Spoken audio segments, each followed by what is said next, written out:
Hi అండి, నేను విజయ వీరమాసనేని. నా ఛానల్ వాయిస్ ఆఫ్ విజయాకి మీ అందరికీ స్వాగతం. ఫ్రెండ్స్, ఈ గిన్నెలో ఏముందో తెలుసా? చాలా అద్భుతమైన వంటకం అండి. వంటకం అంటే ఏం లేదు, జున్ను అనమాట. ఇది గిర్ అనే ఆవు పాల జున్ను. ఈ గుజరాత్లోని గిర్ అనే అటవీ ప్రాంతంలో ఉండే ఈ ఆవులు అక్కడ పుట్టినాయి కాబట్టి దీనికి గిర్ ఆవులు అనే పేరు వచ్చిందనమాట.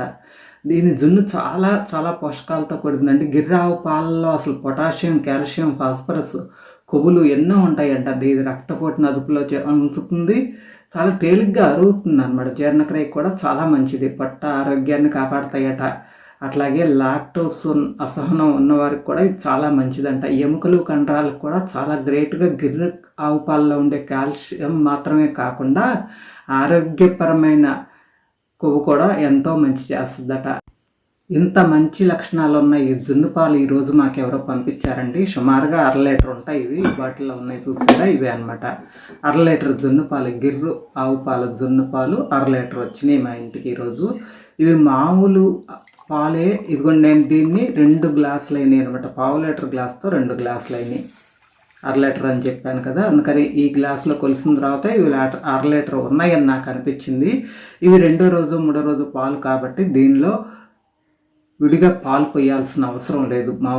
మామూలు జున్నుకైతే, గేదె పాలు జున్నుకైతే, మొదటి రోజు ఆటకైతే, దేనికైనా సరే మొదటి రోజు పాలకైతే మళ్ళీ మామూలు పాలు కూడా కొన్ని కలపాలి, కానీ దీనిలో అయితే అవసరం లేదనమాట. అందుకని నేను డైరెక్ట్గా స్టవ్ మీద పెట్టేశాను. దానిలో గరిటేసి ఉంచేసి నేను విడిగా ఒక గిన్నెలో, ఇదిగోండి ఈ గ్లాసులో, ఈ 1/2 లీటర్ గ్లాసులో సగం బెల్లం తీసుకున్నా, తరిగిన బెల్లం అనమాట. దానిలో కొద్దిగా నీళ్లు పోసి పొయ్యి మీద పక్క స్టవ్ మీద పెట్టుకుందామని చెప్పేసి ఒక 1/2 గ్లాసు బెల్లం తీసుకున్నాను. తక్కువైతే కొద్దిగా పంచదార వేసుకోవచ్చు అని చెప్పి సుమారుగా వేసాను అనమాట. సరిపోతుంది అనిపించి, పాలల్లో అంతా కొద్దిగా తీపి ఉంటుంది అందుకని. ఈ పక్కన స్టవ్ మీద అది పెట్టాను. ఈలోపు ఈ స్టవ్ మీద విరిగిపోయినాయి, చూసారా? తేలిగ్గా ఊరిని ఒక 2 నిమిషాలకే విరిగిపోయినాయి. ఇవి ఏ పాలైనా, ఆవు పాలైనా, గేదె పాలైనా 4-5 రోజులు, గేదె ఎండిన తర్వాత 4-5 రోజులు, కొన్ని అయితే 4 రోజులు, కొన్ని అయితే 5 రోజులు కూడా విరుగుతాయండి జున్ను పాల కింద. అవి ఒకప్పుడైతే దగ్గరలో ఇళ్లల్లో చుట్టాలకి, బంధువులకి పంపించుకునేవారు. కానీ ఇవాళ ఏం చేస్తున్నారంటే, చాలామంది రైతుల దగ్గర నుంచి అసలు ఆవులు గేదెలు అన్నీ వెళ్ళిపోయినాయి కదా, చాలామంది దగ్గరలో ఉన్న వాళ్ళకి వెళ్ళి, చిన్నపాటి టౌన్లకు వెళ్ళి వీటిని లీటర్ జున్ను పాలని, గేదె పాలని 500కి అమ్ముతున్నారంట అనమాట. అట్లాంటప్పుడు ఈ గిర్ ఆవు పాలకి ఇంకా డిమాండ్ ఉంది కాబట్టి ఈ జున్ను, ఇప్పుడు నేను తీసుకున్న ఈ 1/2 లీటర్ పాలు సుమారుగా 700 నుంచి 1000 రూపాయలు చేస్తాయి లీటరు. ఇది 1/2 లీటర్ కాబట్టి ఇది 350 నుంచి ఉండొచ్చు అనమాట. అంటే ఇప్పుడు నేను చేసే జున్ను 350 రూపాయలు ఖరీదైంది. ఆ కరిగిన బెల్లాన్ని ఇందులో వడపోసేసాను. అంతేనండి, అయిపోయినట్లే, ఇంకేం లేదు. దీనిలో కొద్దిగా మిరియాలును కొంచెం యాలకులు కలిపేసి పొడి కొట్టాను నేను, అది వేసేస్తున్నాను. అది వేస్తే అయిపోయినట్టే. చాలా చాలా తేలిగ్గా అయిపోతుందండి. నేను కొద్దిగా తీపి తగ్గింది అనిపించి 2 టేబుల్ స్పూన్ల దాకా షుగర్ వేసాను అనమాట. దీనికి ఏమి ఇంత కొలతలు ఉండవు, మనం చూసేసుకోవటమే అనమాట. మనం తినే తీపిని బట్టి వేసుకోవటమే.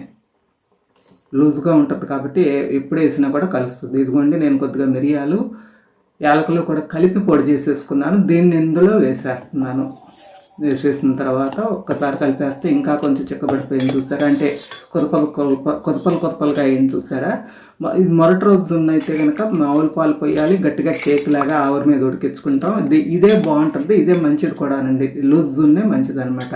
చూడండి ఎంత చక్కటి జున్ను తయారైపోయిందో, మంచి ఆరోగ్యకరమైన జున్ను రెడీ అయిపోయింది. అనుకోకుండా ఇవాళ మాకు ఎవరో పంపించిన జున్ను పాలతో జున్ను ఇలా అనుకోకుండా రెడీ అయిపోయింది అనమాట. అది నిజంగా అదృష్టం అనే చెప్పాలి. ఎందుకంటే మామూలు గేదెల జున్ను పాలు దొరకటమే కష్టంగా ఉంది. అలాంటి ఇవి దొరికిందంటే, ఏదో సామెత చెప్తారే, దంత సిరు ఉండాలి, నోటి సిరు ఉండాలి అని. అలాగే మాకు ఇవాళ నోటి సిరు ఉన్నట్టు ఉంది. ఇదైతే మా ఇంటికి వచ్చింది, పాలు వచ్చినాయి అనమాట. ఇలాంటి పాలు బయట కూడా దొరుకుతాయి. కల్తీ లేని పాలు తెచ్చుకుని ఎప్పుడన్నా ఒకసారన్నా కాసుకుంటే చాలా చాలా మంచిదండి. అందుకని మీరు కూడా తప్పకుండా ట్రై చేయండి. అలాగే నా ఛానల్ ఇంకెవరైనా సబ్స్క్రైబ్ చేసుకున్న వాళ్ళు ఉంటే సబ్స్క్రైబ్ చేసుకుని పక్కనే ఉన్న బెల్ ఐకాన్ నొక్కి ఆల్ అనే బటన్ కూడా నొక్కితే మీకు నోటిఫికేషన్ ద్వారా తెలుస్తుంది. ఓకేనా? మరి ఈ వీడియో చివరి దాకా వాచ్ చేసినందుకు థ్యాంక్ యూ. బాయ్.